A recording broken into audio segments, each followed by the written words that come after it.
What's up guys, Americana back with another video. These are the macro triggers to tell you when to get the hell out of the market this cycle. You can ignore these signals, but if you do, you risk riding the market all the way down in the bear market. So let's get into the video. Alright guys, I know you guys have probably seen I've made some short form content on it for actual price targets for coins, what to look at, things like that. But I wanted to get into some more kind of macro indicators throughout the week just to kind of give you guys a little bit of extra security because I can't control if those price targets get hit, right? Those are my base cases. I think they're possible, but I need to also look at other stuff around the market to kind of like know, hey, my price targets didn't get hit, but it's likely that the top is in. So what am I going to do? I'd be selling, right? I'm okay with selling underneath some of my price targets. Hopefully, maybe 2 of them get hit and I get to get a majority out. But then I'm still sitting on the last 20% of whatever coin. And I don't want to be holding any crypto for the bear market, right? I don't want to be holding any at all. So these are some kind of more macro triggers. We're not going to get into everything that I'm looking at just because some of the stuff gets a little bit complex. I can't go into extreme detail in a 10-minute video. But these are some relatively easy ones that if they do happen, if they do see these things, or if you do see these things happen, make sure you really consider selling kind of everything, honestly. All right, so the first one here is Bitcoin hitting a 4.236 extension on market cap.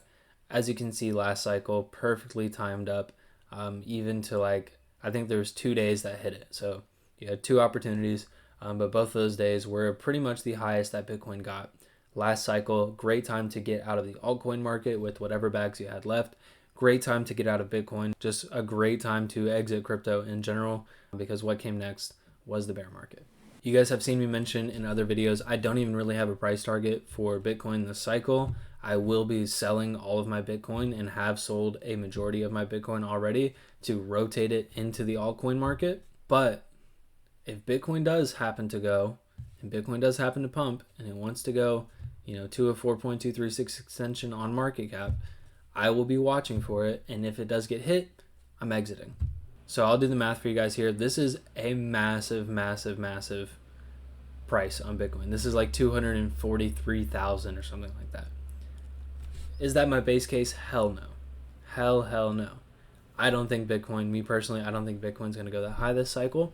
But I will gladly welcome it because I will be heavy in the altcoin market and that would be amazing for altcoins. Not all of these are things that have to happen. It's just kind of like, if they show up, I know the market is euphoric as hell and it's a great time to exit. So Bitcoin, 4.236 extension on market cap, awesome time, get out of the market, be okay with whatever gains you made. Hopefully you scaled out on the way up, but great time to exit. All right, guys, on Ethereum here, pretty much the exact same thing. As you can see, we got in or around the 4.236 extension. It was about $587 billion last cycle. And this cycle, 4.236 extension is right around $2.1 trillion. I believe it's like a $15,500 to $16,000 Ethereum. But again, just another easy kind of macro trigger that we've seen in past cycles. If this stuff gets hit, it's time to get out. Again, and I have short form video, and I think I even dropped a Ethereum long form video last week. But, I have my price targets I'm scaling out at. If a 4.236 extension got hit, I would have actually already sold all of my Ethereum, but then I would look at my portfolio and be like, hey, I'm still holding Cardano, I'm still holding XRP, I'm still holding blah, right? I should probably sell the rest of these coins too because Ethereum is likely topping out, or Ethereum has likely reached max euphoria, the highest prices it's going to reach. What does that mean for my other altcoins is that they're likely as high as they're going to go too. Even if I bought, a coin that was like flat down here and Ethereum goes and pumps and hits the 4.236 and my altcoin is only at a retracement, guess what? I'm selling it. I don't care. It's a macro trigger, right? This is the most euphoric the market's going to get. This is the best chance I have for my coin that I had a thesis on to actually pump. And if it doesn't, just cut it. It's fine. I didn't get that one right. Move on. The main thing is protecting yourself against being stuck in whatever coin didn't even perform well during a bull market, How do you think it's going to perform once Ethereum rolls over, Bitcoin rolls over, things like that? So again, macro triggers. Make sure you guys watching them. Ethereum 4.236 extension, $2 trillion market cap. Get the hell out. Lower time frame chart here. But Bitcoin losing some sort of critical low, I would have to really consider cutting my losses, right? On here, this is just current price chart that we have. Losing about $98,000, pretty freaking concerning, honestly. I'm okay with pulling back in here, as we'll show, we'll show on other charts, right? But losing, a low like this, not really a good thing. You bounce below, you retest as, resistance, and that's kind of it for the rest of the bull market. Okay, so losing, these critical lows would not be a good thing. And right now for me, hopefully we don't have to have this discussion. Hopefully I don't have to come on here and make a video about this. But right now it's, that 90, 98, 99, $100,000 level, pretty much accepting below, this low we had over here. And why is that? We'll look at kind of a more macro chart. Is Bitcoin this entire cycle has taken the stairs up, right? As we so call it, right? It's taken stairs up. I can even add another one on here. It's moved horizontally all the way up. Sometimes we don't get the retest that we want, on like an example. Come on, there we go. On an example like this, obviously we don't get the retest, but we've seen time and time again throughout the cycle. Not sure why I didn't mark this one. You guys just bear with me. So unprofessional, Americano. What are you doing, dude? But again, we've taken these, as I said, stairs up. We retest, we break through, we retest, we break through, we retest, break through, retest, breakthrough, retest, right? And so we're kind of in one of those like retests right now. It hasn't been super fun lately. This is all of July, essentially, all of July and August essentially moving sideways. Not the most fun. I will admit this. But I haven't seen anything break yet. We haven't seen anything kind of pointing to the fact that we need to or can go lower. And this doesn't even have to be super perfect. This could be as low as, something, down here. Oh gosh, I'm drawing that so bad.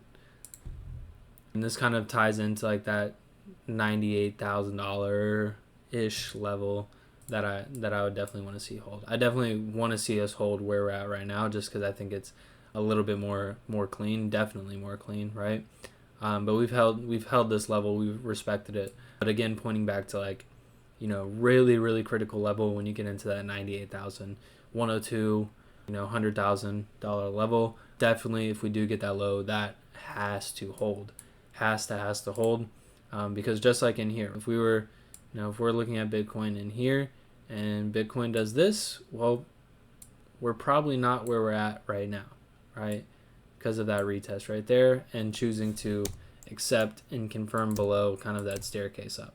The good thing about these, staircases, as we call them, is they typically, as you can see right now, get to a point where we had these crazy expansions and these deeper pullbacks and these crazy expansions and pullbacks. Well, we've kind of gotten a smaller expansion, and this is the point where it kind of has to make a choice. Is it going to go parabolic, and we're going to get some sort of parabola break later on to cause the bear market to come in? Or is it going to accept below? And, that very well could be it for the market at that point. Like I said, it's not my base case. I don't want to have to come make that video, but it's things that we look at, and we can't change the data. We can't change the price that gets printed. I can throw all my money in Bitcoin and try to save the market. It ain't going to do a damn thing. These are major players driving the market. These are macro factors driving the market. But if we respect the data as things come in, we just want to see levels like this hold. We're at a point where we could be seeing it hold, and in 2 weeks this could be a non-factor, this could be a non-issue, not something that we even care about. But again, any sort of macro trigger, kind of forgot what this video was even about for a second, but another macro trigger, holding these key levels, we want to see it hold. All right, that's what it boils down to. And then finally, super easy one. Like I said, I'm not going to get into the most complicated ones that I'm looking at in this video, but you know, Coinbase at number 1, 2 cycles in, and this ain't let me down yet. That's all I got to say. 2 cycles in, and miraculously, this is the dumbest, easiest indicator to look at. If you guys go over to Twitter, I think it's called like AppRankBot or something like that. It literally tweets out Coinbase's ranking every like 12 hours. Super useful. But again, Coinbase being in the number 1 spot, and that's across all apps, all downloaded apps. This is really honestly such a pure way to look at, is there retail euphoria in the market? Is there a lot of market participants? Is there new participants? Is it high liquidity? Are whales getting a good opportunity to sell and dump on a lot of people? Probably, when you see Coinbase at number 1, right? Really clean kind of sentiment indicator that we have with this. And I will likely put something out when Coinbase does hit that number 1 spot, right? It's likely going to coincide with some of the macro triggers that we talked about, right? People will come in here and buy Ethereum at $15,000 because somebody told them it's going to go to 50 or 25 or 22 or whatever. And, that's just not the case, right? So it'll likely coincide with some of these other things that we're talking about. And, likely after Coinbase comes in at number 1, that's when we see Bitcoin lose a critical low, things like that. So these kind of all flush together relatively well, but just some good stuff to look at, have in your back pocket, be on the lookout for, have your base case, right? I'm still super faithful that the market is going to continue higher, that the altcoin market is going to outperform and do very well. But if some of these things show up, even if I'm not prepared for them, I have to respect them. I've laid out the groundwork, and I think it's something you guys should take note of and use this as well. For this one, I'll catch you guys in the next video. If you guys have any questions about what I talked about, just make sure you drop them in the comments. If you want any of my free materials, you can just click the link in my bio. It'll send it to your email. That's like free PDFs, things I look at. I also have a free ChatGPT based on all of the videos, all my knowledge, all the stuff that I talk about. If you guys want to mess around with that, ask it some questions, ask for advice, kind of, have a little bit more access to me without me actually having to be there. So pretty cool. But if you guys want that, just let me know. And I appreciate you guys. See you in the next one. Peace.